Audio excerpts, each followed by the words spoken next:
This is Ketanji Brown, I'm Not a Biologist, Jackson, number 12.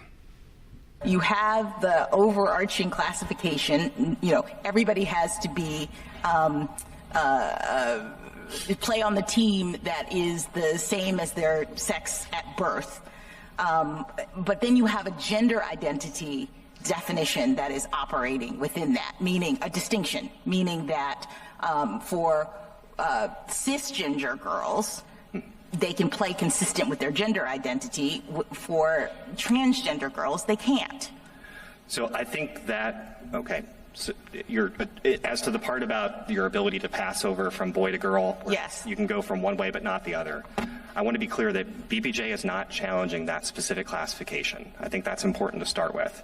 But I think, if anything, that's useful evidence as to the lack of a transgender-based discrimination, because if the legislature were just sort of unsettled by the notion of transgender athletes, I think the answer would have been to then bar them from passing over anyway consistent with their gender. I appreciate that. I guess I was getting at the what I understood the Chief Justice to be trying to discuss, which was this notion that this is really just about the definition of who we accept that you can separate boys and girls, and we are now looking at the definition of a girl, and we're saying only people who were girl assigned at birth qualify. And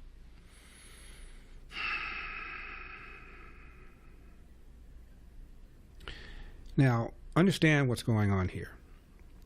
There are roughly 27 states that have banned born men at birth from participating in girls and female sports. There are 23 states that allow it.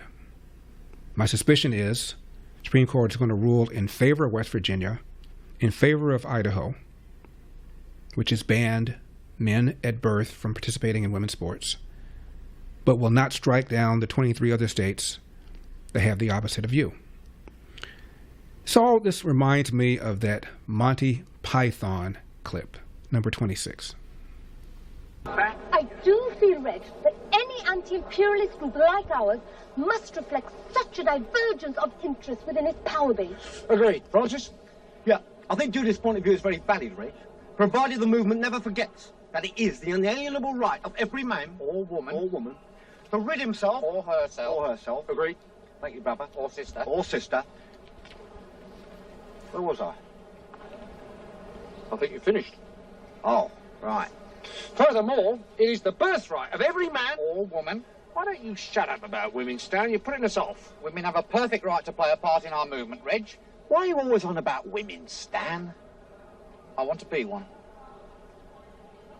What? I want to be a woman. From now on, I want you all to call me Loretta. What? It's my right as a man. Well, why do you want to be Loretta, Stan? I want to have babies. You want to have babies? It's every man's right to have babies if he wants them. But you can't have babies. Don't you oppress me. I'm not oppressing you, Stan. You haven't got a womb. Where's the fetus going to gestate? You're going to keep it in a box? Here, I've got an idea. Suppose you agree that he can't actually have babies, not having a womb, which is nobody's fault, not even the Romans, but that he can have the right to have babies. Good idea, Judith. We shall fight the oppressors for your right to have babies, brother. Sister, sorry. What's the point? What? What's the point of fighting for his right to have babies when he can't have babies? It is symbolic of our struggle against oppression. Symbolic of his struggle against reality. For full shows, live and on demand, it's Salem News Channel.